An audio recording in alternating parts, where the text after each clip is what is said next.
अस्सलाम वालेकुम and welcome to light of wisdom. आज मैंने सोचा कि कुरान और साइंस के मुतालिक बात की जाए, क्योंकि हम लोगों का फेवरेट टॉपिक है ये। और मेरी ओपिनियन में साइंटिफिक फैक्ट्स और कुरान को साइड बाय साइड डिस्कस करने से हम अल्लाह ताला को बेहतर पहचानते हैं। और जब इंसान अल्लाह को बेहतर पहचानेगा तो यकीनन मोहब्बत के साथ उसकी नाराज़गी से भी डर लगेगा।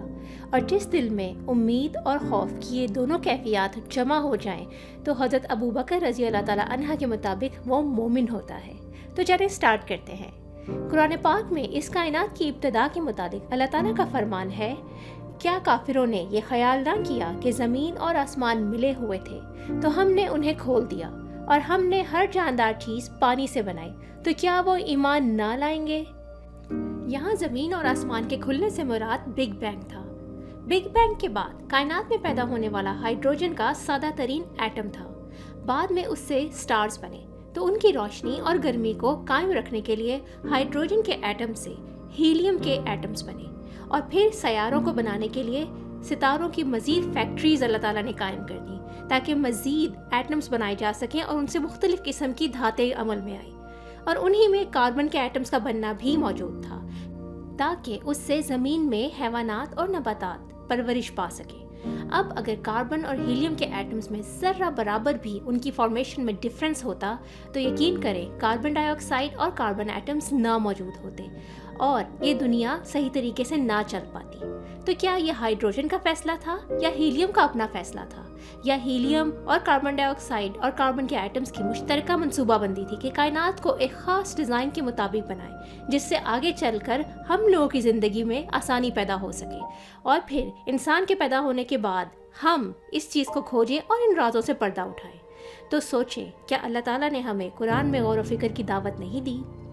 अब चूँकि हम एस्ट्रोनॉमी की बात कर रहे हैं तो चलें सूरज के मुतालिक बात करते हैं। सूरज फ़िज़ा में एक मुकर्रर रास्ते पर पिछले 5 अरब साल से 600 मील फी सेकंड की रफ्तार से मुसलसल चल रहा है। इसके साथ साथ इसका ख़ानदान यानी कि 9 सियारे जो कि हम जानते हैं सोलर सिस्टम में मौजूद हैं, 27 मून्स और लाखों मीटियोराइट्स का काफिला यानी कि शहाब साकिब इसी रफ्तार से जा रहे हैं। कभी नहीं हुआ कि कोई थक कर पीछे रह जाए या गलती से भी इधर उधर हो जाए। सब अपने अपने ऑर्बिट्स में अपने अपने प्रोग्राम के मुताबिक निहायत ताबेदारी से अल्लाह ताला के हुक्म के मुताबिक चल रहे हैं। इसके मुतालिक अल्लाह ताला का कुरान पाक में इरशाद है, ना तो सूरज की ये मजाल है कि चांद को जा पकड़े और ना रात दिन से पहले आ सकती है, और ये सब अपने अपने दायरे में तैर रहे हैं। अब चांद की बात भी यहाँ आई है तो चलिए हम उसके सबसे इम्पोर्टेंट पहलू को डिस्कस करते हैं।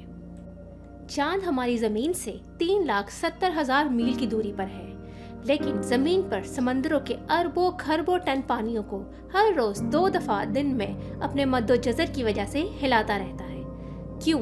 ताकि उनमें बसने वाली अल्लाह ताला की मखलूक हवा से मुनासिब मिकदार में ऑक्सीजन पैदा कर सके, पानी साफ़ होता रहे, उसमें ताफुन और बदबू पैदा ना हो, साहिली इलाकों की सफाई होती रहे और गंदगी बहकर गहरे पानियों में चली जाए। यही नहीं बल्कि समंदरों का पानी एक ख़ास मिकदार में खारा है, यानी उसमें सॉल्ट की क्वांटिटी बहुत ज़्यादा है। पिछले 3 अरब साल से ना ज़्यादा कम हुआ है और ना ज़्यादा नमकीन, बल्कि एक मुनासिब तवाज़ुन बरकरार रखे हुए हैं ताकि इसमें छोटे बड़े सब आबी जानवर आसानी से तैर सकें और मरने के बाद इनकी लाशों से बू ना फैले। उन्हीं में खारे और मीठे पानी की नहरें भी साथ साथ बहती हैं सतह ज़मीन के नीचे। इसके अलावा ज़ेरे ज़मीन मीठे पानी के समंदर हैं जो खारे पानी के खुले समंदरों से मिले हुए हैं, लेकिन सबके दरमियान एक गैबी पर्दा है ताकि मीठा पानी मीठा ही रहे और खारा पानी खारा। इस हैरान कुन इंतज़ाम के पीछे कौन सी अकल है और इस बैलेंस को कौन बरकरार रखता है?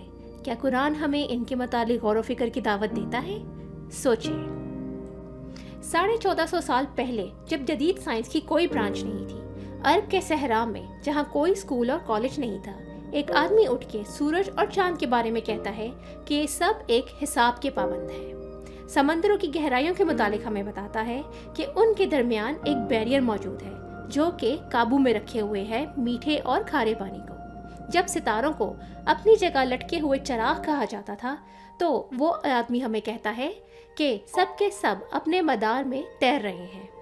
उस ज़माने में जब सूरज को साकिन तस्वुर किया जाता था, यानी कि वो अपनी जगह ठहरा हुआ है, तो वो हमें बताता है कि सूरज अपने लिए मुकर्रर शुदा रास्ते पर किसी अनजानी मंजिल की तरफ हमेशा से चला आ रहा है।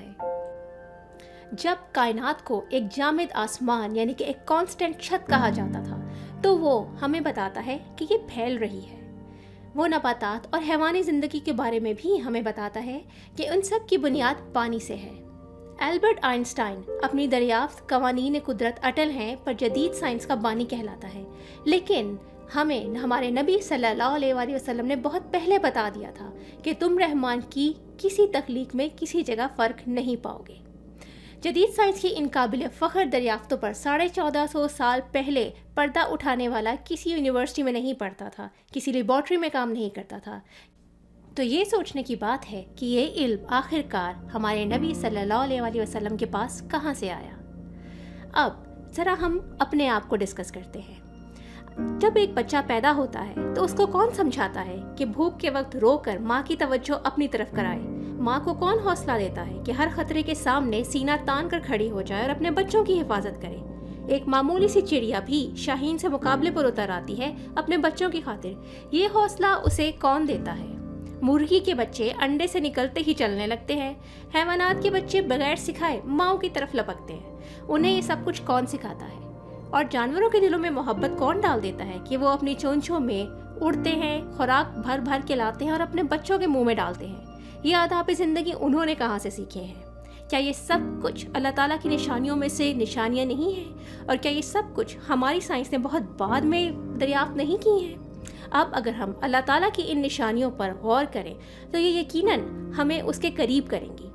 अगर हम नमाज पढ़ेंगे तो दिल से पढ़ेंगे, नेक काम करेंगे तो सिर्फ अल्लाह ताला के लिए करेंगे, जो कि कायनात का बनाने वाला है और उसने एक कायनात कुन फयाकुन से बना दी और इसका निज़ाम इतने अच्छे तरीके से बगैर रुके हमेशा से चल रहा है और रोज़े क़यामत तक चलता रहेगा। तो यकीनन वही रब सबसे बढ़कर इस काबिल है कि उससे मोहब्बत की जाए, इस काबिल है कि उसकी तारीफ सबसे ज़्यादा की जाए और इस बात का सबसे ज़्यादा हकदार है कि उसकी नाराज़गी से खौफ खाया जाए और बुराइयों से बचा जाए।